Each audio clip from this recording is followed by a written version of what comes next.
नमस्कार। Housewife story teller में आपका स्वागत है।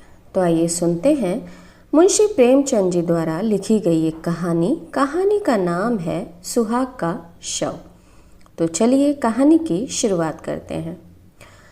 मध्य प्रदेश के एक पहाड़ी गांव में एक छोटे से घर की छत पर एक युवक मानो संध्या की निस्तब्धता में लीन बैठा था।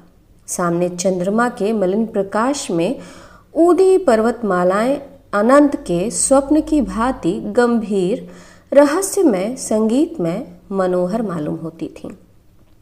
उन पहाड़ियों के नीचे जलधारा की एक रौप्य रेखा ऐसी मालूम होती थी मानो उन पर्वतों का समस्त संगीत, समस्त गांधीर्य, संपूर्ण रहस्य इसी उज्जवल प्रवाह में लीन हो गया हो। युवक की वेशभूषा से प्रकट होता था कि उसकी दशा बहुत संपन्न नहीं है। हाँ, उसके मुख से तेज और मनस्विता झलक रही थी। उसकी आंखों पर एक ऐनक ना थी, न मूछें मुड़ी हुई थी, न बाल संवारे हुए थे। कलाई पर घड़ी ना थी, यहाँ तक कि कोट के जेब में फाउंटेन पेन भी ना था। या तो वह सिद्धांतों का प्रेमी था या आडंबरों का शत्रु। युवक विचारों में मौन उसी पर्वतमाला की ओर देख रहा था कि सहसा बादल की गरज से भयंकर ध्वनि सुनाई दी। नदी का मधुर गान उस भीषण नाद में डूब गया। ऐसा मालूम हुआ मानो उस भयंकर नाद ने पर्वतों को भी हिला दिया है। मानो पर्वतों में कोई घोर संग्राम छिड़ गया है। यह रेलगाड़ी थी जो नदी पर बने हुए पुल से चली आ रही थी। एक युवती कमरे से निकलकर छत पर आई और बोली, आज अभी से गाड़ी आ गई, इसे भी आज ही बैर निभाना था। युवक ने युवती का हाथ पकड़कर कहा, प्रिय, मेरा जी चाहता है कहीं ना जाऊं। मैंने निश्चय कर लिया है। मैंने तुम्हारी खातिर से हामी भर ली थी, पर अब जाने की इच्छा नहीं होती। 3 साल कैसे कटेंगे? युवती ने कातर स्वर में कहा, 3 साल के वियोग के बाद फिर तो जीवन पर्यंत कोई बाधा ना खड़ी होगी। एक बार जो निश्चय कर लिया है उसे पूरा ही कर डालो।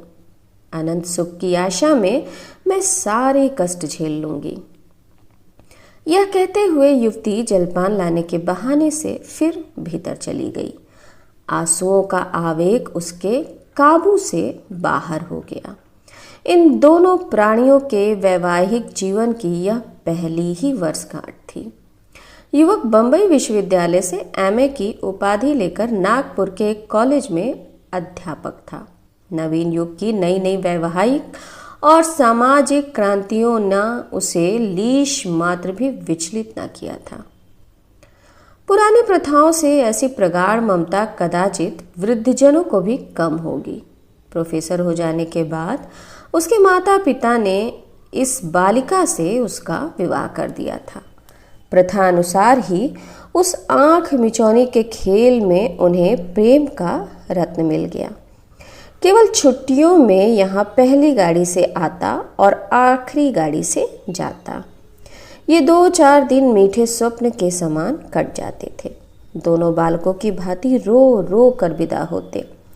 इसी कोठे पर खड़ी होकर वह उसको देखा करती, जब तक निर्दयी पहाड़ियां उसे आड़ में ना कर लेती। पर अभी साल भी ना गुजरने पाया था कि वियोग ने अपना षड्यंत्र रचना शुरू कर दिया। केशव को विदेश जाकर शिक्षा पूरी करने के लिए एक वृत्ति मिल गई। मित्रों ने बधाइयां दी।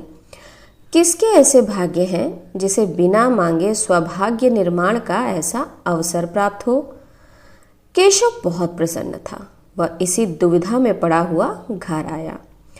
माता पिता और अन्य संबंधियों ने इस यात्रा का घोर विरोध किया। नगर में जितनी बधाइयां मिली थी, यहाँ उससे कहीं अधिक बाधाएं मिली। किंतु सुभद्रा की उच्च आकांक्षाओं की सीमा न थी। वह कदाचित केशव को इंद्रासन पर बैठा हुआ देखना चाहती थी। उसके सामने तब भी वही पति सेवा का आदर्श होता था। वह तब भी उसके सिर में तेल डालेगी, उसकी धोती छाटेगी, उसके पांव दबाएगी और उसके पंखा झलेगी। उपासक की महत्वाकांक्षा उपास्य ही के प्रति होती है। वह उसको सोने का मंदिर बनवाएगा, उसके सिंहासन को रत्नों से सजाएगा, स्वर्ण से पुष्प लाकर भेंट करेगा, पर वह स्वयं वही उपासक रहेगा। जटा के स्थान पर मुकुट या कौपीन की जगह पीतांबर की लालसा उसे कभी नहीं सताती। सुभद्रा ने उस वक्त तक दम ना लिया जब तक केशव ने विलायत जाने का वादा ना कर लिया। माता पिता ने उसे कलिंकनी और ना जाने क्या क्या कहा, पर अंत में सहमत हो गए। सब तैयारियां हो गईं। स्टेशन समीप ही था। यहाँ गाड़ी देर तक खड़ी रहती थी। स्टेशनों के समीपस्थ गांव के निवासियों के लिए गाड़ी का आना शत्रु का धावा नहीं, मित्र का पदार्पण है। गाड़ी आ गई। सुभद्रा जलपान बनाकर पति का हाथ धुलाने आई थी। इस समय केशव की प्रेम कातर आपत्ति ने उसे एक क्षण के लिए विचलित कर दिया। हाँ, कौन जानता है 3 साल में क्या हो जाए। मन में एक आवेश उठा। कह दूं, प्यारे मत जाओ, थोड़ी ही खाएंगे, मोटा ही पहनेंगे, रो रो कर दिन तो ना काटेंगे। कभी केशव के आने में 1 आध महीना लग जाता था तो वह विकल हो जाया करती थी। यही जी चाहता था उड़कर उनके पास पहुंच जाऊं। फिर ये निर्दयी 3 वर्ष कैसे कटेंगे। लेकिन उसने कठोरता से इन निराशाजनक भावों को ठुकरा दिया और कांपते कंठ से बोली, जी तो मेरा भी यही चाहता है। जब 3 साल का अनुमान करती हूँ तो एक कल्प सा मालूम होता है, लेकिन जब विलायत में तुम्हारे सम्मान और आदर का ध्यान करती हूँ तो ये 3 साल 3 दिन से मालूम होते हैं। तुम तो जहाज पर पहुँचते ही मुझे भूल जाओगे। नए नए दृश्य तुम्हारे मनोरंजन के लिए आ खड़े होंगे। यूरोप पहुंचकर विद्वानों के सत्संग में तुम्हें घर की याद भी ना आएगी। मुझे तो रोने के सिवा और कोई धंधा नहीं है। यही स्मृतियां ही मेरे जीवन का आधार होंगी। लेकिन क्या करूं, जीवन की भोग लालसा तो नहीं मानती। फिर जिस वियोग का अंत जीवन की सारी विभूतियां अपने साथ लाएगा वह वास्तव में तपस्या है। तपस्या के बिना तो वरदान नहीं मिलता। केशव को भी अब ज्ञात हुआ कि क्षणिक मोह के आवेश में सौभाग्य निर्माण का ऐसा अच्छा अवसर त्याग देना मूर्खता है। खड़े होकर बोले, रोना धोना मत, नहीं तो मेरा जी ना लगेगा। सुभद्रा ने उसका हाथ पकड़कर हृदय से लगाते हुए उनके मुंह की ओर सजल नेत्रों से देखा और बोली, पत्र बराबर भेजते रहना। सुभद्रा ने फिर आंखों में आंसू भरे हुए मुस्कुरा कर कहा, देखना विलायती मिसों के जाल में ना फंस जाना। केशव फिर चारपाई पर बैठ गया और बोला, तुम्हें यह संदेह है तो लो, मैं ना जाऊंगा। सुभद्रा ने उसके गले में बाहें डालकर विश्वासपूर्ण दृष्टि से देखा और बोली, मैं दिल लगी कर रही थी। अगर इंद्रलोक की अप्सरा भी आ जाए तो आंख उठाकर ना देखूं। ब्रह्मा ने ऐसी दूसरी सृष्टि की ही नहीं। बीच में कोई छुट्टी मिले तो एक बार चले आना। नहीं प्रिय, बीच में शायद छुट्टी ना मिलेगी, मगर जो मैंने सुना कि तुम रो रो कर घुली जाती हो, दाना पानी छोड़ दिया है, तो मैं अवश्य चला आऊंगा। ये भूल जरा भी कुम्हलाने ना पाए। दोनों गले मिलकर विदा हो गए। बाहर संबंधियों और मित्रों का एक समूह खड़ा था। केशव ने बड़ों के चरण छुए, छोटों को गले लगाया और स्टेशन की ओर चले। मित्रगण स्टेशन तक पहुंचाने गए। एक क्षण में गाड़ी यात्री को लेकर चल दी। उधर केशव गाड़ी में बैठा हुआ पहाड़ियों की बहार देख रहा था। इधर सुभद्रा भूमि पर पड़ी सिसकियां भर रही थी। दिन गुजरने लगे, उसी तरह जैसे बीमारी के दिन कटते हैं। दिन पहाड़, रात काली बला। रात भर मनाते गुजरती कि किसी तरह भोर होता, तो मनाने लगती कि जल्दी शाम होती। मैके गई कि वहाँ जी बदलेगा, जी बहलेगा, 10-5 दिन परिवर्तन का कुछ असर हुआ, फिर उनसे भी बुरी दशा हुई। भागकर ससुराल चली आई। रोगी करवट बदलकर आराम का अनुभव करता है। पहले 5-6 महीनों तक केशव के पत्र 15वें दिन बराबर मिलते रहे। उसमें वियोग के दुख कम, नए नए दृश्यों का वर्णन अधिक होता था। पर सुभद्रा संतुष्ट थी। पत्र लिखती तो विरह व्यथा के सिवा उसे कुछ सूझता ही ना था। कभी कभी जब जी बेचैन हो जाता तो पछताती कि व्यर्थ जाने दिया। कहीं एक दिन मर जाऊं तो उनके दर्शन भी ना हों। लेकिन 6ठे महीने से पत्रों में भी विलंब होने लगा। कई महीने तक तो महीने में एक पत्र आता रहा, फिर वो भी बंद हो गया। सुभद्रा के 4-6 पत्र पहुंच जाते तो एक पत्र आ जाता, वह भी बेदिली से लिखा हुआ, काम की अधिकता और समय के अभाव के रोने से भरा हुआ। एक वाक्य भी ऐसा नहीं जिससे हृदय को शांति हो, जो टपकते हुए दिल पर मरहम रखे। हाँ, आदि से अंत तक प्रिय शब्द का नाम नहीं। सुभद्रा अधीर हो उठी। उसने यूरोप यात्रा का निश्चय कर लिया। वह सारे कष्ट सह लेगी, सिर पर जो कुछ पड़ेगी सह लेगी। केशव को आंखों से देखती रहेगी। वह इस बात को उनसे गुप्त रखेगी। उनकी कठिनाइयों को और न बढ़ाएगी। उनसे बोलेगी भी नहीं, केवल उन्हें कभी कभी आंख भरकर देख लेगी। यही उसकी शांति के लिए काफी होगा। उसे क्या मालूम था कि उसका केशव उसका नहीं रहा। वह अब एक दूसरी ही कामनी के प्रेम का भिखारी है।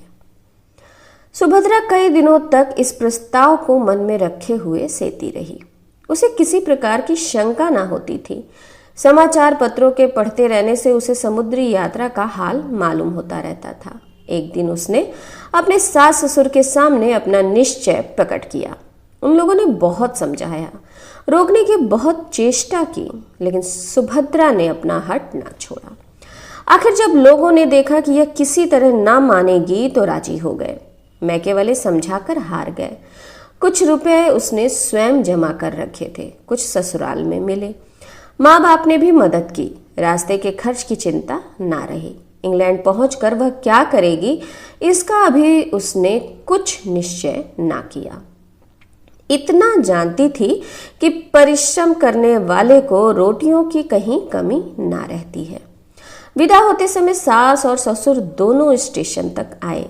जब गाड़ी ने सीटी दी तो सुभद्रा ने हाथ जोड़कर कहा, मेरे जाने का समाचार वहां ना लिखिएगा, नहीं तो उन्हें चिंता होगी और पढ़ने में उनका जीना लगेगा।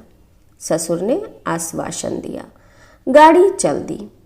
लंदन के उस हिस्से में जहां इस समृद्धि के समय में भी दरिद्रता का राज्य है, ऊपर के एक छोटे से कमरे में सुभद्रा एक कुर्सी पर बैठी है। उसे यहाँ आए आज 1 महीना हो गया है। यात्रा के पहले उसके मन में जितनी शंकाएं थीं सभी शांत होती जा रही हैं। बंबई बंदर में जहाज पर जगह पाने का प्रश्न बड़ी आसानी से हल हो गया। वह अकेली औरत ना थी जो यूरोप जा रही हो। 5-6 स्त्रियां और भी उसी जहाज से जा रही थीं। सुभद्रा को ना जगह मिलने में कोई कठिनाई हुई, ना मार्ग में। यहाँ पहुंचकर और स्त्रियों से संग छूट गया। कोई किसी विद्यालय में चली गई तो कोई किसी विद्यालय में। 2-3 अपने पतियों के पास चली गई जो यहाँ पहले आ गए थे। सुभद्रा ने इस मोहल्ले में एक कमरा ले लिया। जीविका का प्रश्न भी उसके लिए बहुत कठिन ना रहा। जिन महिलाओं के साथ वह आई थी उनमें कई उच्च अधिकारियों की पत्नियां थीं। कई अच्छे अच्छे अंग्रेज घरानों से उनका परिचय था। सुभद्रा को 2 महिलाओं को भारतीय संगीत और हिंदी भाषा सिखाने का काम मिल गया। शेष समय में वह कई भारतीय महिलाओं के कपड़े सीने का काम कर लेती है। केशव का निवास स्थान यहाँ से निकट है, इसलिए सुभद्रा ने इस मोहल्ले को पसंद किया है। कल केशव उसे दिखाई दिया था। ओह, उन्हें बस से उतरते देखकर उसका चित्त कितना आतुर हो उठा था। बस यही मन में आता था कि दौड़कर उनके गले से लिपट जाए और पूछे, क्यों जी, तुम यहाँ आते ही बदल गए? याद है तुमने चलते समय क्या क्या वादा किया था? उसने बड़ी मुश्किल से अपने को रोका था। तब से इस वक्त तक उसे मानो नशा सा छाया हुआ है। वह उनके इतने समीप है, चाहे रोज उन्हें देख सकती है, उनकी बातें सुन सकती है, हाँ, स्पर्श तक कर सकती है। अब यह उससे भागकर कहाँ जाएंगे? उनके पत्रों की अब उसे क्या चिंता है? कुछ दिनों के बाद संभव है वह उनसे होटल के नौकरों से जो चाहे पूछ सकती है। संध्या हो गई थी। धुएं में बिजली की लालटेनें रोती आंखें की भांति ज्योतिहीन सी हो रही थीं। गली में स्त्री पुरुष सैर करने जा रहे थे। सुभद्रा सोचने लगी, इन लोगों को आमोद से कितना प्रेम है, मानो किसी को चिंता ही नहीं, मानो सभी संपन्न हैं। जब ही ये लोग इतने एकाग्र होकर सब काम कर सकते हैं। जिस समय जो काम करने हैं जी जान से करते हैं। खेलने की उमंग है तो काम करने की भी उमंग है। और एक हम है कि ना हंसते हैं ना रोते हैं, मौन बने बैठे रहते हैं। स्फूर्ति का कहीं नाम नहीं। काम तो सारे दिन करते हैं, भोजन करने की फुर्सत भी नहीं मिलती, पर वास्तव में चौथाई समय भी काम में नहीं लगते, केवल काम करने का बहाना करते हैं। मालूम होता है जाति प्राण शून्य हो गई है। सहसा उसने केशव को जाते देखा। हाँ, केशव ही था। कुर्सी से उठकर बरामदे में चली आई। प्रबल इच्छा हुई कि जाकर उनके गले से लिपट जाए। उसने अगर अपराध किया है तो उन्हीं के कारण तो। यदि वह बराबर पत्र लिखते जाते तो वह क्यों आती? लेकिन केशव के साथ यह युवती कौन है? अरे, केशव उसका हाथ पकड़े हुए हैं। दोनों मुस्कुरा मुस्कुरा कर बातें करते चले जाते हैं। यह युवती कौन है? सुभद्रा ने ध्यान से देखा। युवती का रंग सांवला था। वह भारतीय बालिका थी। उसका पहनावा भारतीय था। इससे ज्यादा सुभद्रा को और कुछ न दिखाई दिया। उसने तुरंत जूते पहने, द्वार बंद किया और एक क्षण में गली में आ पहुंची। केशव अब दिखाई ना देता था, पर वह जिधर गया था उधर ही वह बड़ी तेजी से लपकी चली जाती थी। यह युवती कौन है? वह उन दोनों की बातें सुनना चाहती थी, उस युवती को देखना चाहती थी। उसके पांव इतनी तेज से उठ रहे थे मानो दौड़ रही हो, पर इतनी जल्दी दोनों कहाँ अदृश्य हो गए। अब तक उसे उन लोगों के समीप पहुंच जाना चाहिए था। शायद दोनों किसी बस पर जा बैठे। अब वह गली समाप्त करके एक चौड़ी सड़क पर आ पहुंची थी। दोनों तरफ बड़ी बड़ी जगमगाती हुई दुकानें थीं, जिनमें संसार की विभूतियां गर्व से फूली उठी थीं। कदम कदम पर होटल और रेस्टोरेंट थे। सुभद्रा दोनों ओर नेत्रों से ताकती, पग पग पर भ्रांति के कारण मचलती कितनी दूर निकल गई, कुछ खबर नहीं। फिर उसने सोचा, यूं कहाँ तक चली जाऊंगी, कौन जाने किधर गए। चलकर फिर अपने बरामदे से देखूं, आखिर इधर से गए हैं तो इधर से लौटेंगे भी। यह ख्याल आते ही वह घूम पड़ी और उसी तरह दौड़ती हुई अपने स्थान की ओर चली। जब वहां पहुंची तो 12 बज गए थे और इतनी देर उसे चलते ही गुजरा। एक क्षण भी उसने कहीं विश्राम नहीं किया। वह ऊपर पहुंची तो गृहस्वामिनी ने कहा, तुम्हारे लिए बड़ी देर से भोजन रखा हुआ है। सुभद्रा ने भोजन अपने कमरे में मंगा लिया, पर खाने की सुध किसे थी। वह उसी बरामदे में उसी तरफ टकटकी लगाए खड़ी थी जिधर से केशव गया। 1 बज गया, 2 बजा, फिर भी केशव नहीं लौटा। उसने मन में कहा, वह किसी दूसरे मार्ग से चले गए, मेरा यहाँ खड़ा रहना व्यर्थ है, चलो सो रहूं। लेकिन फिर ख्याल आ गया, कहीं आ ना रहे हों। मालूम नहीं उसे कब नींद आ गई। दूसरे दिन प्रातःकाल सुभद्रा अपने काम पर जाने को तैयार हो रही थी कि एक युवती रेशमी साड़ी पहने आकर खड़ी हो गई और मुस्कुराकर बोली, क्षमा कीजिएगा, मैंने बहुत सवेरे आपको कष्ट दिया। आप तो कहीं जाने को तैयार मालूम होती हैं। सुभद्रा ने एक कुर्सी बढ़ाते हुए कहा, हाँ, एक काम से बाहर जा रही थी। मैं आपकी क्या सेवा कर सकती हूँ? यह कहते हुए सुभद्रा ने युवती को सिर से पांव तक उसी आलोचनात्मक दृष्टि से देखा जिससे स्त्रियां ही देख सकती हैं। सौंदर्य की किसी परिभाषा से भी उसे सुंदरी ना कहा जा सकता था। उसका रंग सांवला, मुंह कुछ चौड़ा, नाक कुछ चिपटी, कद भी छोटा और शरीर भी कुछ स्थूल था। आंखों पर ऐनक लगी हुई थी, लेकिन इन सब कारणों के होते हुए भी उसमें कुछ ऐसी बात थी जो आंखों को अपनी ओर खींच लेती थी। उसकी वाणी इतनी मधुर, इतनी संयमित, इतनी विनम्र थी कि जान पड़ता था किसी देवी के वरदान हो। एक एक अंग से प्रतिमा विकीर्ण हो रही थी। सुभद्रा उसके सामने हल्की एवं तुच्छ मालूम होती थी। युवती ने कुर्सी पर बैठते हुए कहा, अगर मैं भूलती हूं तो मुझे क्षमा कीजिएगा। मैंने सुना है कि आप कुछ कपड़े भी सीती हैं, जिसका प्रमाण यह है कि यहाँ सीविंग मशीन मौजूद है। सुभद्रा, मैं 2 लेडियों को भाषा पढ़ाने जाया करती हूँ। शेष समय में कुछ सिलाई भी कर लेती हूँ। आप कपड़े लाई हैं? युवती, नहीं, अभी कपड़े नहीं लाई। यह कहते हुए उसने लज्जा से सिर झुकाकर मुस्कुराते हुए कहा, बात यह है कि मेरी शादी होने जा रही है। मैं वस्त्राभूषण सब हिंदुस्तानी रखना चाहती हूँ। विवाह भी वैदिक रीति से ही होगा। ऐसे कपड़े यहाँ आप ही तैयार कर सकती हैं। सुभद्रा ने हंसकर कहा, मैं ऐसे अवसर पर आपके जोड़े तैयार करके अपने को धन्य समझूंगी। वह शुभ तिथि कब है? युवती ने सकुचाते हुए कहा, वह तो कहते हैं इसी सप्ताह में हो जाए, पर मैं उन्हें टालती आती हूँ। मैंने तो चाहा था कि भारत लौटने पर विवाह होता, पर वह इतने उतावले हो रहे हैं कि कुछ कहते नहीं बनता। अभी तो मैंने यही कहकर टाला है कि मेरे कपड़े सिल रहे हैं। सुभद्रा, तो मैं आपके जोड़े बहुत जल्द दे दूंगी। युवती ने हंसकर कहा, मैं तो चाहती हूँ आप महीनों लगा देती। सुभद्रा, वाह, मैं इस शुभ कार्य में क्यों विघ्न डालने लगी? मैं इसी सप्ताह में आपके कपड़े दे दूंगी और उनसे इसका पुरस्कार लूंगी। युवती खिलखिलाकर हंसी। कमरे में प्रकाश की लहरी सी उठ गई।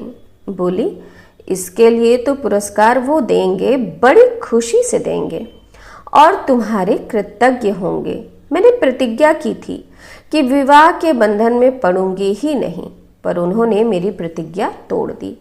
अब मुझे मालूम हो रहा है कि प्रेम की बेड़ियां कितनी आनंदमय होती हैं।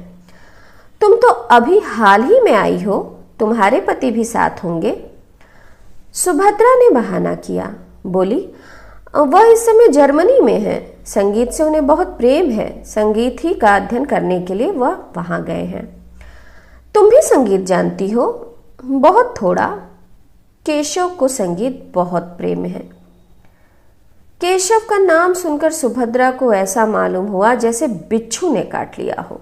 वह चौंक पड़ी। युवती ने पूछा, आप चौंक कैसे गईं? क्या केशव को जानती हो? सुभद्रा ने बात बनाकर कहा, नहीं, मैंने यह नाम कभी नहीं सुना। वह यहाँ क्या करते हैं? सुभद्रा को ख्याल आया, क्या केशव किसी दूसरे का नाम नहीं हो सकता? इसलिए उसने यह प्रश्न किया। उसी जवाब पर उसकी जिंदगी का फैसला था। युवती ने कहा, यहाँ विद्यालय में पढ़ते हैं। भारत सरकार ने उन्हें भेजा है। अभी साल भर भी तो आए नहीं हुआ। तुम देखकर प्रसन्न होगी। तेज और बुद्धि की मूर्ति समझ लो। यहाँ के अच्छे अच्छे प्रोफेसर उनका आदर करते हैं। ऐसा सुंदर भाषण तो मैंने किसी के मुंह से सुना ही नहीं। जीवन आदर्श है। मुझसे उन्हें क्यों प्रेम हो गया है, मुझे इसका आश्चर्य है। मुझ में ना रूप है ना लावण्य। ये मेरा सौभाग्य है। तो मैं शाम को कपड़े लेकर आऊंगी। सुभद्रा ने मन में उठते हुए वेग को संभाल कर कहा, अच्छी बात है। जब युवती चली गई तो सुभद्रा फूट फूट कर रोने लगी। ऐसा जान पड़ता था मानो देह में रक्त ही ना हो। मानो प्राण निकल गए हैं। वह कितनी निसहाय, कितनी दुर्बल और कितनी असहाय है, इसका आज अनुभव हुआ। ऐसा मालूम हुआ मानो संसार में उसका कोई नहीं है, अब उसका जीवन व्यर्थ है। उसके लिए अब जीवन में रोने के सिवा और क्या है। उनकी सारी ज्ञानेंद्रियां शिथिल सी हो गई थीं, मानो वह किसी ऊंचे वृक्ष से गिर पड़ी हो। हाँ, यह उसके प्रेम और भक्ति का पुरस्कार है। उसने कितना आग्रह करके केशव को यहाँ भेजा था, इसीलिए कि यहाँ आते ही उसका सर्वनाश कर दे। पुरानी बातें याद आने लगीं। केशव की वह प्रेम आतुर आंखें सामने आ गईं। वह सरल सहज मूर्ति आंखों के सामने नाचने लगी। उसका जरा सिर धमकता था तो केशव कितना व्याकुल हो जाता था। एक बार जब उसे फसली बुखार आ गया था तो केशव घबरा कर 15 दिन की छुट्टी लेकर घर आ गया था और उसके सिरहाने बैठा रात भर पंखा झलता रहा था। वही केशव अब इतनी जल्द उससे ऊब उठा। उसके लिए सुभद्रा ने कौन सी बात उठा रखी। वह तो उसी का सपना प्राणाधार, अपना जीवन, धन, अपना सर्वस्व समझती थी। नहीं नहीं, केशव का दोष नहीं, सारा दोष इसी का है। इसी ने अपनी मधुर बातों से उन्हें वशीभूत कर लिया है। इसकी विद्या, बुद्धि और वाक पटुता ही उनके हृदय पर विजय पाई है। हाय, उसने कितनी बार केशव से कहा था मुझे भी पढ़ाया करो, लेकिन उन्होंने हमेशा यही जवाब दिया, तुम जैसी हो मुझे वैसी ही पसंद हो। मैं तुम्हारी स्वाभाविक सरलता को पढ़ा पढ़ा कर मिटाना नहीं चाहता। केशव ने उसके साथ कितना बड़ा अन्याय किया है, लेकिन यह उनका दोष नहीं, यह इसी यौवन मत वाली छोकरी की माया है। सुभद्रा को इस ईर्ष्या और दुख के आवेश में अपने काम पर जाने की सुध ना रही। वह कमरे में इस तरह टहलने लगी जैसे किसी ने जबरदस्ती उसे बंद कर दिया हो। कभी कभी दोनों मुट्ठियां बन जाती, कभी कभी दांत पीसने लगती, कभी कभी ओठ काटती। उन्माद की दशा हो गई। आंखों में भी एक तीव्र ज्वाला चमक उठी। ज्यों ज्यों केशव की इस निष्ठुर आघात को सोचती, उन कष्टों को याद करती जो उसने उसके लिए झेले थे, उसका चित्त प्रतिकार के लिए विकल हो जाता था। अगर कोई बात हुई होती, आपस में कुछ मनोमालिन्य का लेश भी होता तो उसे इतना दुख ना होता। यह तो उसे ऐसा मालूम होता था कि मानो कोई हंसते हंसते अचानक गले पर चढ़ बैठे।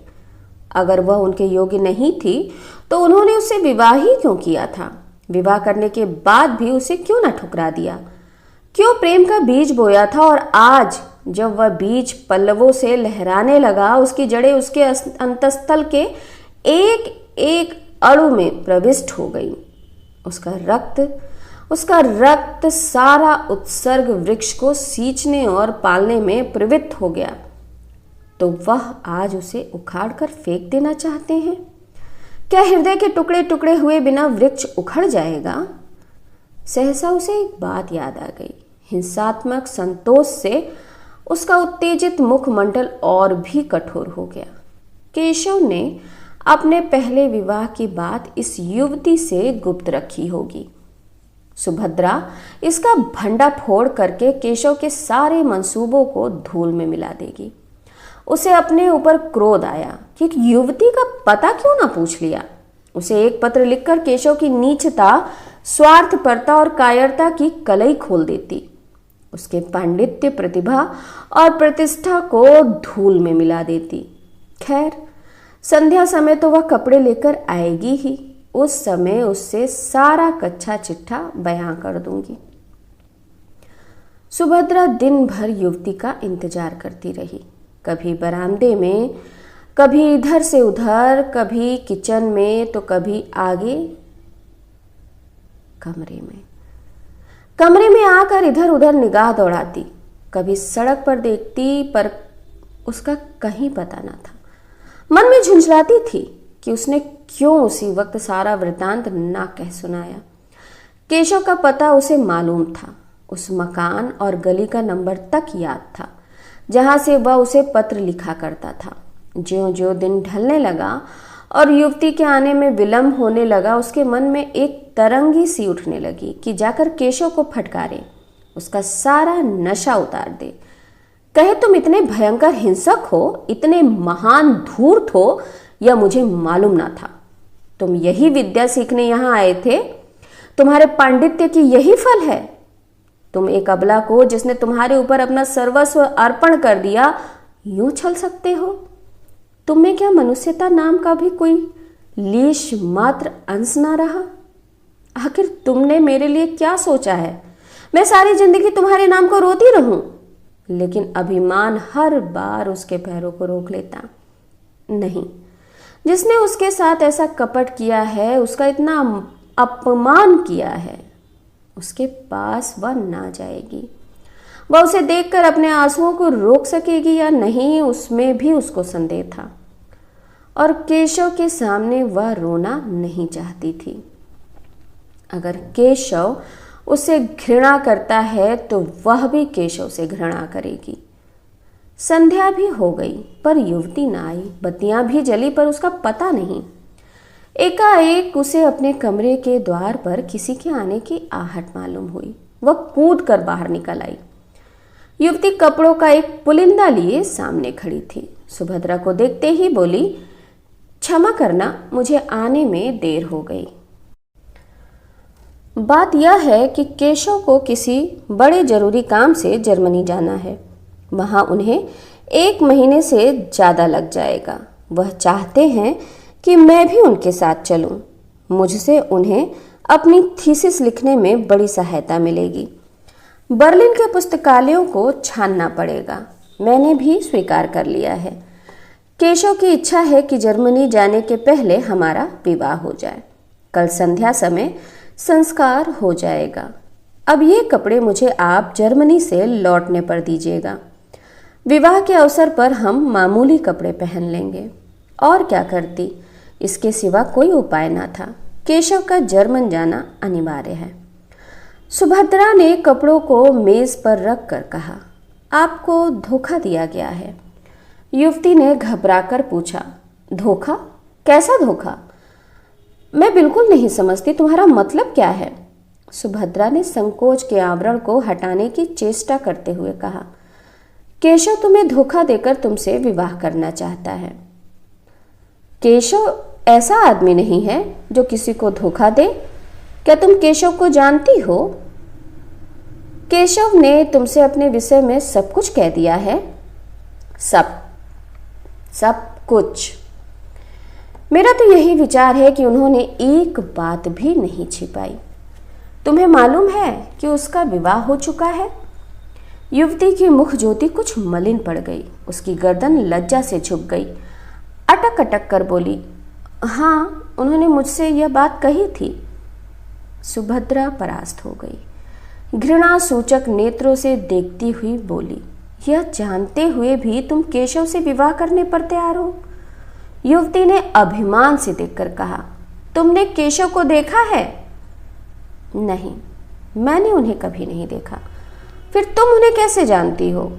मेरे एक मित्र ने मुझसे यह बात कही है। वह केशव को जानता है। अगर तुम एक बार केशव को देख लेती, एक बार उससे बातें कर लेती, तो मुझसे यह प्रश्न ना करती। एक नहीं, अगर उन्होंने 100 विवाह किए होते तो मैं इनकार ना करती। उन्हें देखकर मैं अपने को बिल्कुल भूल जाती हूँ। अगर उनसे विवाह ना करूँ तो फिर मुझे जीवन भर अविवाहित ही रहना पड़ेगा। जिस समय वह मुझसे बातें करने लगते हैं, मुझे ऐसा अनुभव होता है कि मेरी आत्मा पुष्प की भांति खिली जा रही है। मैं उसमें प्रकाश और विकास का प्रत्यक्ष अनुभव करती हूँ। दुनिया चाहे जितना हंसे, चाहे जितनी निंदा करे, मैं केशव को अब नहीं छोड़ सकती। उनका विवाह हो चुका है, वह सत्य है, पर उस स्त्री से उनका मन कभी ना मिला। यथार्थ में उनका विवाह अभी नहीं हुआ। वह कोई साधारण अर्धशिक्षिता बालिका है। तुम ही सोचो, केशव जैसा विद्वान, उदार चेता, मनस्वी पुरुष ऐसी बालिका के साथ कैसे प्रसन्न रह सकता है? तुम्हें कल मेरे विवाह में चलना पड़ेगा। सुभद्रा का चेहरा तमतमाया जा रहा था। केशव ने उसे इतने काले रंगों में रंगा है, यह सोचकर उसका रक्त खौल रहा था। जी में आता था इसी क्षण इसको दुत्कार दूं, लेकिन उसके मन में कुछ और ही मंसूबे पैदा होने लगे थे। उसने गंभीर पर उदासीनता के भाव से पूछा, केशव ने कुछ उस स्त्री के विषय में नहीं कहा? युवती ने तत्परता से कहा, घर पहुंचने पर वह उससे केवल यही कह देंगे कि हम और तुम अब स्त्री और पुरुष नहीं रह सकते। उसके भरण पोषण का वह उसके इच्छा अनुसार प्रबंध कर देंगे। इसके सिवा वह और क्या कर सकते हैं? हिंदू नीति में पति पत्नी में विक्षेप नहीं हो सकता, पर केवल स्त्री को पूर्ण रीति से स्वाधीन कर देने के विचार से वह ईसाई या मुसलमान होने पर भी तैयार है।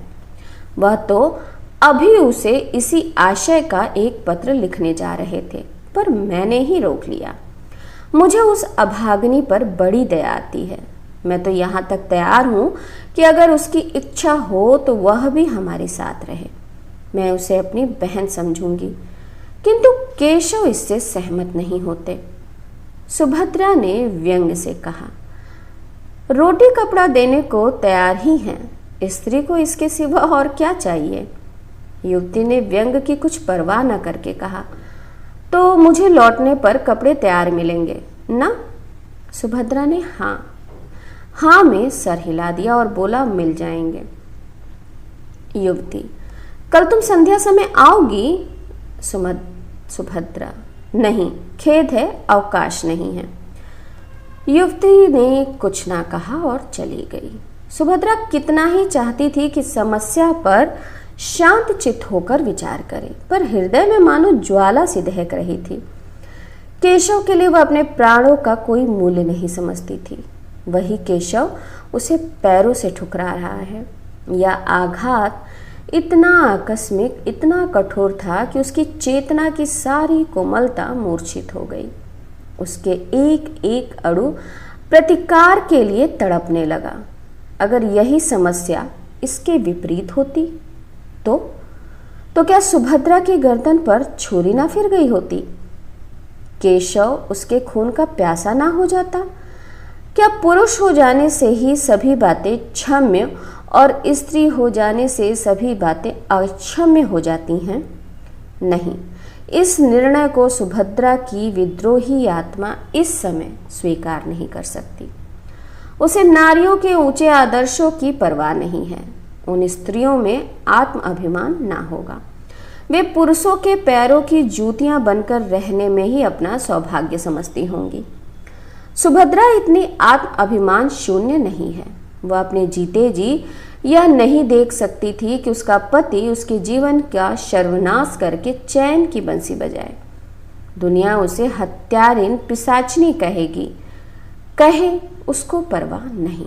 रह रहकर उसके मन में भयंकर प्रेरणा होती थी कि इसी समय उसके पास चली जाए और इसके पहले कि वह उस युवती के प्रेम का आनंद उठाए, उसके जीवन का अंत कर दे। वह केशव की निष्ठुरता को याद करके अपने मन को उत्तेजित करती थी, अपने को धिक्कार धिक्कार कर नारी सुलभ शंकाओं को दूर करती थी। क्या वह इतनी दुर्बल है? क्या उसमें इतना साहस भी नहीं है? इस वक्त यदि कोई दुष्ट उसके कमरे में घुस आए और उसके सतीत्व का अपहरण करना चाहे तो क्या वह उसका प्रतिकार ना करेगी? आखिर आत्मरक्षा ही के लिए तो उसने यह पिस्तौल ले रखी है। केशव ने उसके सत्य का अपहरण तो किया है। उसका प्रेम दर्शन केवल प्रवंचना थी। वह केवल अपनी वासनाओं की तृप्ति के लिए सुभद्रा के साथ प्रेम स्वांग भरता था। फिर उसके वध करने पर सुभद्रा को क्यों इतनी बेचैनी हो रही है? फिर उसका वध करना क्या सुभद्रा का कर्तव्य नहीं? इस अंतिम कल्पना से सुभद्रा को वह उत्तेजना मिल गई जो उसके भयंकर संकल्प को पूरा करने के लिए आवश्यक थी। यह वही अवस्था होती है जब स्त्री पुरुष के खून की प्यासी हो जाती है। उसने खूंटी पर लटकती हुई पिस्तौल उतार ली और ध्यान से देखने लगी, मानो उसे कभी ना देखा हो। कल संध्या समय जब कार्य मंदिर के केशव और उसकी प्रेमिका एक दूसरे के सम्मुख बैठे होंगे, उसी समय वह इस गोली से केशव की प्रेम लीलाओं का अंत कर देगी। दूसरी गोली अपनी छाती में मार लेगी। क्या वह रो रो कर अपना अधम जीवन काटेगी? संध्या का समय था। आर्य मंदिर के आंगन में वर और वधू इष्ट मित्रों के साथ बैठे हुए थे। विवाह का संस्कार हो रहा था। उसी समय सुभद्रा पहुंची और बरामदे में आकर एक खंभे की आड़ में इस भांति खड़ी हो गई कि केशव का मुंह उसके सामने था। उसकी आंखों में वह दृश्य खिंच गया जब आज से 3 साल पहले उसने इसी भांति केशव को मंडप में बैठे हुए आड़ से देखा था। तब उसका हृदय कितना उच्छ्वासित हो रहा था, अंतस्थल में गुदगुदी सी हो रही थी। कितना अपार अनुराग था, कितनी असीम अभिलाषाएं थीं, मानो जीवन प्रभात का उदय हो रहा हो। जीवन मधुर संगीत की भांति सुखद था, भविष्य ऊषा स्वप्न की भांति सुंदर। क्या यह वही केशव है? सुभद्रा को ऐसा भ्रम हुआ मानो यह केशव नहीं है। हाँ, यह केशव नहीं था, यह उसी रूप और उसी नाम का कोई दूसरा मनुष्य था। अब उसकी मुस्कुराहट में, उनके नेत्रों में, उनके शब्दों में उसके हृदय को आकर्षित करने वाली कोई वस्तु न थी।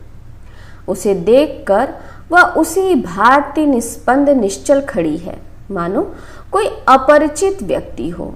अब तक केशव का सा रूपवान, तेजस्वी, सौम्य, शीलवान पुरुष संसार में ना था, पर अब सुभद्रा को ऐसा जान पड़ा कि वह बैठे हुए युवकों में और उसमें कोई अंतर नहीं है। वह ईर्ष्याग्नि जिसमें वह जल रही थी, वह हिंसा कल्पना जो उसे यहाँ तक लाई थी, मानो एकदम शांत हो गई। विरक्ति हिंसा से भी अधिक हिंसात्मक होती है।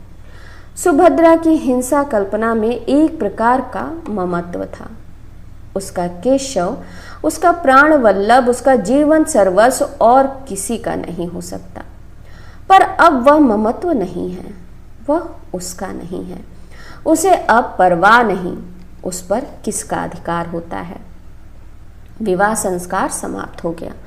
मित्रों ने बधाइयां दी, सहेलियों ने मंगलगान किया। फिर लोग मेजों पर जा बैठे। दावत होने लगी। रात के 12 बज गए, पर सुभद्रा वहीं पाषाण मूर्ति की भांति खड़ी रही, मानो कोई विचित्र स्वप्न देख रही हो। हाँ, जैसे कोई बस्ती उजड़ गई हो, जैसे कोई संगीत बंद हो गया हो, जैसे कोई दीपक बुझ गया हो। जब लोग मंदिर से निकले तो वह भी निकल आई, पर उसे कोई मार्ग ना सूझता था। परिचित सड़कें उसे भूली हुई सी जान पड़ने लगी। सारा संसार ही बदल गया था। वह सारी रात सड़कों पर भटकती फिरी। घर का कहीं पता नहीं, सारी दुकानें बंद हो गईं, सड़कों पर सन्नाटा छा गया। फिर भी वह अपना घर ढूंढती हुई चली जा रही थी। हाय, क्या इसी भांति उसे जीवन पथ में भी भटकना पड़ेगा?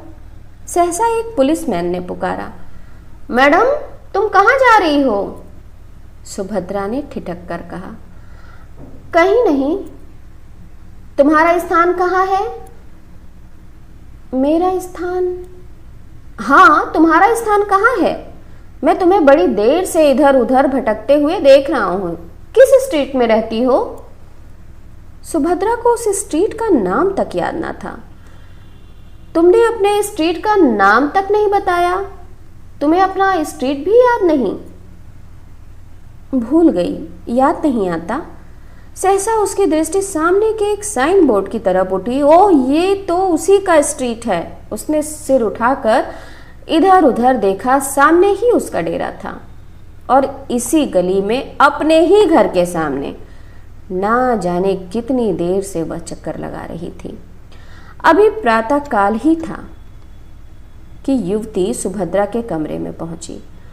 वह उसके कपड़े सी रही थी। उसका सारा तन मन कपड़ों में लगा हुआ था। कोई युवती इतनी एकाग्रचित होकर अपना श्रृंगार भी ना करती होगी। ना जाने उससे कौन सा पुरस्कार लेना चाहती थी। उसे युवती के आने की खबर ना हुई। युवती ने पूछा, तुम कल मंदिर में नहीं आई? सुभद्रा ने सिर उठाकर देखा तो ऐसा जान पड़ा मानो किसी कवि की कोमल कल्पना मूर्तिमय हो गई है। उसकी उपछवि अनिंदित थी, प्रेम की विभूति रोम रोम से प्रदर्शित हो रही थी। सुभद्रा दौड़कर उसके गले से लिपट गई, जैसे उसकी छोटी बहन आ गई हो, और बोली, हाँ गई तो थी, मैंने तुम्हें नहीं देखा। हाँ मैं अलग थी। केशव को देखा? हाँ देखा। धीरे से क्यों बोली? मैंने कुछ झूठ कहा था? सुभद्रा ने सहृदयता से मुस्कुराकर कहा, मैंने तुम्हारी आंखों से नहीं अपनी आंखों से देखा। मुझे तो वह तुम्हारे योग्य नहीं जचे, तुम्हें ठग लिया। युवती खिलखिलाकर हंसी और बोली, मैं समझती हूँ मैंने उन्हें ठगा है। एक बार वस्त्र आभूषणों से सजकर अपनी छवि आईने में देखी तो मालूम हो जाएगा। तब क्या मैं कुछ और हो जाऊंगी? अपने कमरे से फर्श, तस्वीरें, हाड़ियाँ, गमले आदि निकाल कर देख लो, कमरे की शोभा वही रहती है। युवती ने सिर हिलाकर कहा, ठीक कहती हो, लेकिन आभूषण कहाँ से लाऊं? ना जाने अभी कितने दिनों में बनने की नौबत आए। मैं तुम्हें अपने गहने पहना दूंगी। तुम्हारे पास गहने हैं? बहुत। देखो मैं अभी लाकर तुम्हें पहनाती हूँ। युवती ने मुंह से तो बहुत नहीं किया, पर मन में प्रसन्न हो रही थी। सुभद्रा ने अपने सारे गहने पहना दिए, अपने पास एक छल्ला भी न रखा। युवती को यह नया अनुभव था। उसे इस रूप में निकलते शर्म तो आती थी, पर उसका रूप चमक उठा था, इसमें संदेह न था। उसने आईने में अपनी सूरत देखी तो उसकी सूरत जगमगा उठी, मानो किसी वियोगिनी को अपने प्रियतम का संवाद मिला हो। मन में गुदगुदी होने लगी। वह इतनी रूपवती है, उसे उसकी कल्पना भी न थी। कहीं केशव इस रूप में उसे देख लेते, वह आकांक्षा उसके मन में उदय हुई, पर कहे कैसे। कुछ देर बाद लज्जा से सिर झुकाकर बोली, केशव मुझे इस रूप में देखकर बहुत हंसेंगे। सुभद्रा, हंसेंगे नहीं, बलैया लेंगे, आंखें खुल जाएंगी। तुम आज इस रूप में उनके पास जाना। युवती ने चकित होकर कहा, सच? आप इसकी अनुमति देती हैं? सुभद्रा ने कहा बड़े हर्ष से। तुम्हें संदेह ना होगा? बिल्कुल नहीं। और जो मैं 2-4 दिन पहने रहूं, तुम 2-4 महीने पहने रहो, आखिर पड़े ही तो हैं। तुम भी मेरे साथ चलो। नहीं, मुझे अवकाश नहीं। अच्छा लो, मेरे घर का पता नोट कर लो। हाँ लिख दो, शायद कभी आ जाऊं। एक क्षण में युवती वहां से चली गई। सुभद्रा अपनी खिड़की पर उसे इस भांति प्रसन्न मुख खड़ी देख रही थी, मानो उसकी छोटी बहन हो। ईर्ष्या या द्वेष का लेश भी उसके मन में न था। मुश्किल से 1 घंटा गुजरा होगा कि युवती लौटकर बोली, सुभद्रा क्षमा करना, मैं तुम्हारा समय बहुत खराब कर रही हूँ। केशव बाहर खड़े हैं, बुला लो। एक क्षण, केवल एक क्षण के लिए सुभद्रा कुछ घबरा गई। उसने जल्दी से उठकर मेज पर पड़ी हुई चीजें इधर उधर हटा दी, कपड़े कनीने से रख दिए। उसने जल्दी से उलझे हुए बाल संभाल लिए, फिर उदासीन भाव से मुस्कुराकर बोली, उन्हें तुमने क्यों कष्ट किया? जाओ बुला लो। 1 मिनट में केशव ने कमरे में कदम रखा और चौंक कर पीछे हट गए, मानो पांव जल गया हो। मुंह से एक चीख निकल गई। सुभद्रा गंभीर, शांत, निश्चल अपनी जगह पर खड़ी रही। फिर हाथ बढ़ाकर बोली, मानो किसी अपरिचित व्यक्ति से बोल रही थी, आइए मिस्टर केशव, मैं आपको ऐसी सुशील, ऐसी सुंदरी, ऐसी विदुषी रमणी पाने पर बधाई देती हूँ। केशव के मुंह पर हवाइयाँ उड़ रही थीं। वह पथभ्रष्ट सा खड़ा था। लज्जा और ग्लानि से उसके चेहरे पर एक रंग आता था, एक रंग जाता था। यह बात एक दिन होने वाली थी अवश्य, पर इस तरह अचानक उसकी सुभद्रा से भेंट होगी, इसका उसे स्वप्न में भी गुमान न था। सुभद्रा से यह बात कैसे कहेगा, इसको उसने खूब सोच लिया था। उसके आक्षेपों पर उत्तर देने का भी विचार कर लिया था। पत्र के शब्द तक मन में अंकित कर लिए थे। ये सारी तैयारियां धरी की धरी रह गईं और सुभद्रा से साक्षात हो गया। सुभद्रा उसे देखकर जरा सी नहीं चौंकी। उसके मुख पर आश्चर्य, घबराहट या दुख का एक चिन्ह भी न दिखाई दिया। उसने उसी भांति उससे बात की मानो वह कोई अजनबी हो। यहाँ कब आई, कैसे आई, क्यों आई, कैसे गुजर करती है, यह और इस तरह के असंख्य प्रश्न पूछने के लिए केशव का चित्त चंचल हो उठा। उसने सोचा था सुभद्रा उसे धिक्कारेगी, विष खाने की धमकी देगी, निष्ठुर, निर्दय और ना जाने क्या क्या कहेगी। इन सब आपदाओं के लिए वह तैयार था, पर इस आकस्मिक मिलन, इस गर्वयुक्त उपेक्षा के लिए वह तैयार न था। वह प्रेम व्रत धारिणी सुभद्रा इतनी कठोर, इतनी हृदय शून्य हो गई है। अवश्य ही इस सारी बातें पहले ही मालूम हो चुकी हैं उसे। सबसे तीव्र आघात यह था कि इसने अपने सारे आभूषण इतनी उदारता से दे डाले और कौन जाने वापस भी ना लेना चाहती हो। वह परास्त और अप्रतिम होकर एक कुर्सी पर बैठ गया। उत्तर में एक शब्द भी उसके मुख से ना निकला। युवती ने कृतज्ञता का भाव प्रकट करके कहा, इनके पति इस समय जर्मनी में हैं। केशव ने आंखें फाड़कर देखा पर कुछ बोल ना सका।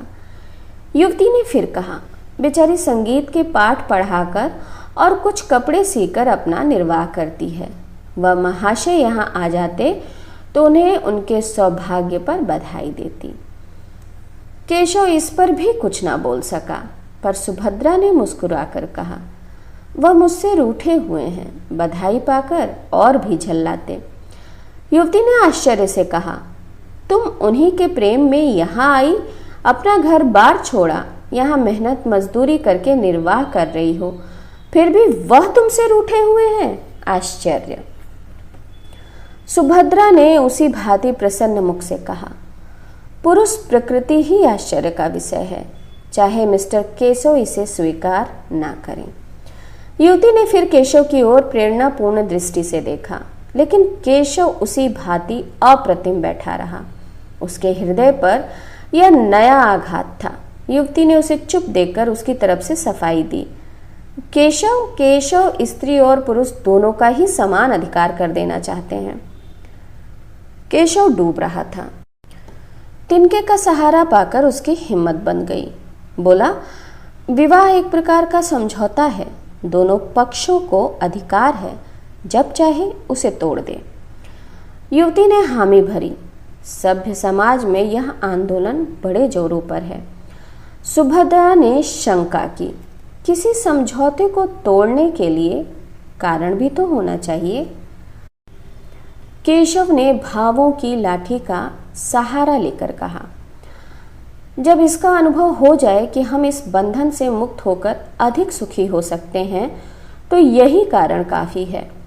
स्त्री को यदि मालूम हो जाए कि वह दूसरे पुरुष के साथ, सुभद्रा ने बात काट कर कहा, क्षमा कीजिए मिस्टर केशव, मुझ में इतनी बुद्धि नहीं कि इस विषय पर आपसे बहस कर सकूं। आदर्श समझौता वही है जो जीवन पर्यंत रहे। मैं भारत की नहीं कहती, वहाँ तो स्त्री पुरुष की लौंडी है। मैं इंग्लैंड की कहती हूँ। यहाँ भी कितनी ही औरतों से मेरी बातचीत हुई है। वे तलाकों की बढ़ती हुई संख्या को देखकर खुश नहीं होती। विवाह सबसे ऊंचा आदर्श उसकी पवित्रता और स्थिरता है। पुरुषों ने सदैव इस आदर्श को तोड़ा है, स्त्रियों ने निभाया है। अब पुरुषों का अन्याय स्त्रियों को किस ओर ले जाएगा, नहीं कह सकती। इस गंभीर और संयत कथन ने विवाद का अंत कर दिया। सुभद्रा ने चाय मंगवाई। 3 आदमियों ने पी। केशव पूछना चाहता था, अभी आप यहाँ कितने दिनों रहेंगी, लेकिन ना पूछ सका। वह यहाँ 15 मिनट और रहा, लेकिन विचारों में डूबा हुआ। चलते समय उससे ना रहा गया, पूछ ही बैठा, अभी आप यहाँ कितनी देर और कितने दिन रहेंगी? सुभद्रा ने जमीन की ओर ताकते हुए कहा, कह नहीं सकती, कोई ज़रूरत हो तो मुझे याद कीजिएगा। इस आश्वासन के लिए आपको धन्यवाद। केशव सारे दिन बेचैन रहा। सुभद्रा उसकी आंखों में फिरती रही। सुभद्रा की बातें उसके कानों में गूंजती रहीं, पर अब उसे इसमें कोई संदेह न था कि उसी के प्रेम में सुभद्रा यहाँ आई थी। सारी परिस्थिति उसकी समझ में आ गई थी। उस भीषण त्याग का अनुमान करके उसके रोए खड़े हो गए। यहाँ सुभद्रा ने क्या क्या कष्ट झेले होंगे, कैसी कैसी यातनाएं सही होंगी, सब उसी के कारण। वह उस पर भार न बनना चाहती थी, इसलिए तो उसने अपने आने की सूचना तक ना उसे दी। अगर उसे पहले मालूम होता कि सुभद्रा यहाँ आ गई है तो कदाचित उसे उस युवती की ओर इतना आकर्षण ही ना होता। चौकीदार के सामने चोर को घर में घुसने का साहस नहीं होता।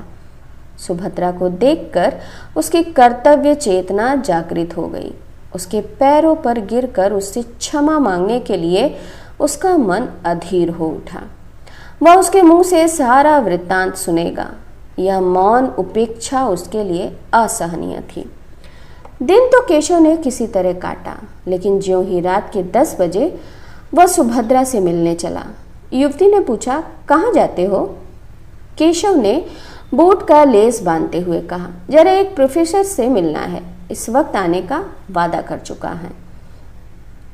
जल्द आना। बहुत जल्द आऊँगा। केशव घर से निकला तो उसके मन में कितनी ही विचार तरंगे उठने लगी। कहीं सुभद्रा मिलने से इनकार कर दे तो?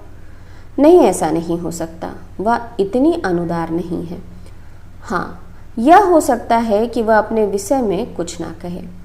उसे शांत करने के लिए उसने एक कृपा की कल्पना कर डाली। ऐसा बीमार था कि बचने की आशा न थी। उर्मिला ने ऐसी तन्मय होकर उसकी सेवा की कि उसे उससे प्रेम हो गया। कथा का सुभद्रा पर जो असर पड़ेगा, इसके विषय में केशव को कोई संदेह न था। परिस्थिति का बोध होने पर वह उसे क्षमा कर देगी, लेकिन इसका फल क्या होगा? क्या वह दोनों के साथ एक सा प्रेम कर सकता है? सुभद्रा को देख लेने के बाद उर्मिला को शायद उसके साथ साथ रहने में आपत्ति हो। आपत्ति हो कैसे सकती है? उसे यह बात छिपी नहीं है। हाँ, यह देखना है कि सुभद्रा भी इसे स्वीकार करती है कि नहीं। उसने जिस उपेक्षा का परिचय दिया है, उसे देखते हुए तो उसके मान में संदेह ही जान पड़ता है। मगर वह उसे मनाएगा, उसकी विनती करेगा, उसके पैरों पर पड़ेगा और अंत में उसे मना कर ही छोड़ेगा। सुभद्रा से प्रेम और अनुराग का नया प्रमाण पाकर वह मानो एक कठोर निद्रा से जाग उठा था। उसे अब अनुभव हो रहा था कि सुभद्रा के लिए उसके हृदय में जो स्थान था वह खाली पड़ा हुआ है। उर्मिला उस स्थान पर अपना आधिपत्य नहीं जमा सकती। अब उसे ज्ञात हुआ कि उर्मिला के प्रति उसका प्रेम केवल वह तृष्णा थी जो स्वाद युक्त पदार्थों को देखकर ही उत्पन्न होती है। वह सच्ची क्षुधा ना थी। अब फिर उसे सरल सामान्य भोजन की इच्छा हो रही थी। विलासिनी उर्मिला कभी इतना त्याग कर सकती है? इसमें उसे संदेह था। सुभद्रा के घर के निकट पहुंचकर केशव का मन कुछ कातर होने लगा, लेकिन उसने जी कड़ा करके जीने का आदम करने की कोशिश की। उसने सीढ़ी की ओर कदम बढ़ाया और क्षण में सुभद्रा के द्वार पर पहुंचा, लेकिन कमरे का द्वार बंद था। अंदर भी प्रकाश न था। अवश्य ही वह कहीं गई है, आती ही होगी। तब तक उसने बरामदे में टहलने का निश्चय किया। सहसा मालकिन आती हुई दिखाई दी। केशव ने बढ़कर पूछा, आप बता सकती हैं कि यह महिला कहाँ गई है? मालकिन ने उसे सिर से पांव तक देखकर कहा, वह तो आज यहाँ से चली गई। केशव ने हकबका कर पूछा, चली गई? कहाँ चली गई? यह तो मुझसे नहीं बताया। कब गई? वह तो दोपहर को ही चली गई थी। अपना सामान लेकर गई। सामान किसके लिए छोड़ जाती? हाँ, एक छोटा सा पैकेट अपनी एक सहेली के लिए छोड़ गई है। उस पर मिसेस केशव लिखा हुआ है। मुझसे कहा था कि यदि वह आ भी जाए तो उन्हें दे देना, नहीं तो डाक से भेज देना। केशव को अपना हृदय इस तरह बैठता हुआ मालूम हुआ जैसे सूर्य का अस्त होना। एक गहरी सांस लेकर बोला, आप मुझे वह पैकेट दिखा सकती हैं? केशव मेरा ही नाम है। मालकिन ने मुस्कुराकर कहा, मिसेस केशव को कोई आपत्ति तो ना होगी? तो फिर मैं उन्हें बुला लाऊं? हाँ, उचित तो यही है। बहुत दूर जाना पड़ेगा। केशव कुछ ठिठकता हुआ जीने की ओर चला तो मालकिन ने फिर कहा, मैं समझती हूँ आप इसे ले ही जाइए, व्यर्थ आपको क्यों दौड़ाऊं, मगर कल मेरे पास एक रसीद भेज दीजिएगा, शायद इसकी ज़रूरत पड़े। यह कहते हुए उसने एक छोटा सा पैकेट लाकर केशव को दे दिया। केशव पैकेट लेकर इस तरह भागा मानो कोई चोर भागा जा रहा हो। इस पैकेट में क्या है यह जानने के लिए उसका हृदय व्याकुल हो रहा था। इसे इतना विलंब असहनीय था कि अपने स्थान पर जाकर उसे खोले। समीप ही एक पार्क था। वहां जाकर उसने बिजली के प्रकाश में उस पैकेट को खोल डाला। उस समय उसके हाथ कांप रहे थे और हृदय इतने वेग से धड़क रहा था मानो किसी बंधु की बीमारी के समाचार के बाद मिला हो। पैकेट का खुलना था कि केशव की आंखों से आंसुओं की झड़ी लग गई। उसमें एक पीले रंग की साड़ी थी, एक छोटी सी सिंदूर की डिबिया और एक केशव का फोटो चित्र के साथ ही एक लिफाफा भी था। केशव ने उसे खोलकर पढ़ा। उसमें लिखा था, बहन मैं जाती हूँ, यह मेरे सुहाग का शव है, इसे टेम्स नदी में विसर्जित कर देना। तुम ही लोगों के हाथों यह संस्कार भी हो जाए तो अच्छा। तुम्हारी सुभद्रा। केशव मर्माहत सा पत्र हाथ में लिए वहीं घास पर लेट गया और फूट फूट कर रोने लगा। तो ये कहानी यहीं समाप्त होती है। आप लोगों से विशेष अनुरोध कि मेरे चैनल को लाइक करिए, शेयर करिए और प्लीज़ सब्सक्राइब करिए। नमस्ते।